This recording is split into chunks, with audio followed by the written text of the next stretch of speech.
informatique. Depuis quelques années, j'essaie de trouver un moyen de reproduire des mini-applications, un peu comme des jeux, et qui peuvent être exécutés depuis n'importe quel support. Cette idée m'est venue quand j'ai découvert au collège les animations Flash. Alors, les animations Flash, c'est un peu l'ancêtre du HTML.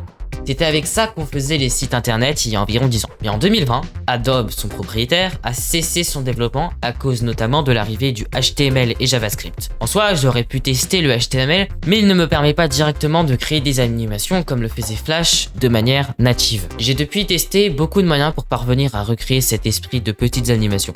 En HTML, j'ai testé Construct et GDevelop par exemple. Laissez notre WebKit avec Construct et ClickTeam. Elle dure 56 minutes. Cherche ClickTeam Crack. NWJS X Node WebKit. Animation, mergeur, création de l'animation avec un nombre. Création de l'animation du personnage pour le jeu. Mais je n'ai jamais vraiment continué car mon objectif était vraiment de recréer cet esprit des animations Flash qui peuvent être intégrées directement dans des pages web. On peut toujours le faire grâce à Ruffle qui a été codé en Rust. Le lecteur Flash que j'utilise a été codé dans les années 2010. Il a été conçu pour tourner sur des petits ordi pas très puissants et il ne fait donc que quelques mégaoctets, ce qui est parfait pour l'esprit des petites applications. Pour vous donner une comparaison, aujourd'hui, pour mettre le HTML dans un exécutable, on n'a plus vraiment de lecteur à proprement parler, mais on utilise une version embarquée du navigateur Google Chrome qui s'appelle Electron. Pour la mettre en place, c'est beaucoup plus compliqué, car en plus cet utilitaire qui est pourtant largement utilisé par des applications comme Spotify, n'a pas été adapté, en tout cas pas à ma connaissance, dans une version GUI, Graphical User Interface. Je sais que mon accent est nul. Il faut donc passer par NPM, un outil en ligne de commande pour l'installer notamment. NWJS, anciennement Node WebKit, c'est comme Electron, mais en plus simple. Je vous montre. Dans son dossier, on crée un fichier package.json. C'est lui qui donne les détails de la page à ouvrir avec NWJS. Pour l'exemple, je vais utiliser une copie locale de ce site. Pour plus de détails, allez voir mon autre vidéo. J'importe le tout dans Enigma VirtualBox qui va me permettre de créer le fichier final et surtout d'appliquer une compression impressionnante. On passe de 238 mégas à 96 mégas. Voilà le résultat final. J'aurais pu essayer d'apprendre le ActionScript, mais apprendre un langage mort, c'est très compliqué. Surtout quand on n'a que la vieille documentation en anglais dans le logiciel. De plus, j'étais persuadé qu'il existait des logiciels comme Construct qui permettent de créer des applications en Flash sans coder. Et si je fais cette vidéo aujourd'hui, c'est parce que j'ai trouvé.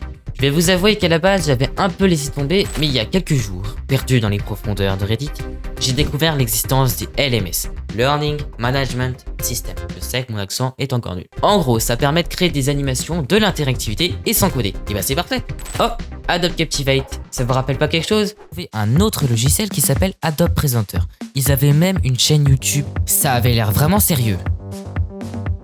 Bon bref, en continuant d'explorer Reddit, j'ai trouvé Articulate Storyline version 2, car c'est celle qui me permettait encore d'exporter en Flash. Voyons tout ça, je lance Storyline 2 et comme on le voit, il va se baser encore sur Internet Explorer. Voici la petite application que j'ai faite pour l'occasion. Ici, j'ai changé les paramètres du lecteur pour masquer la chronologie présente de base.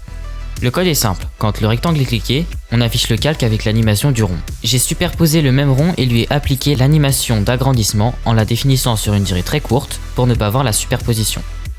Jetons désormais un coup d'œil aux options d'exportation. Il y a du choix, mais ici, nous allons choisir CD.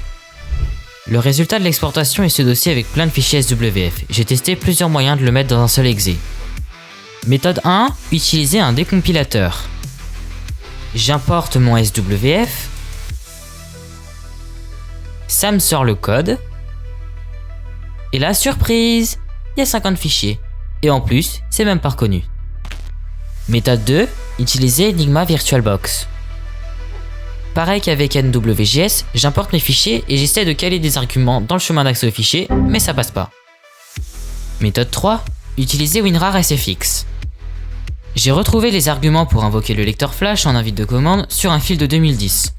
Et maintenant, quand j'exécute mon .cmd, tout se lance correctement. J'ai juste à faire mon archive WinRAR SFX en définissant le mode de décompression sur temporaire et à exécuter d'abord le fichier du script. Et voilà, j'ai tout dans un seul fichier et ça fonctionne sur n'importe quel PC. D'ailleurs ici on voit que tout s'est correctement mis dans un dossier temporaire.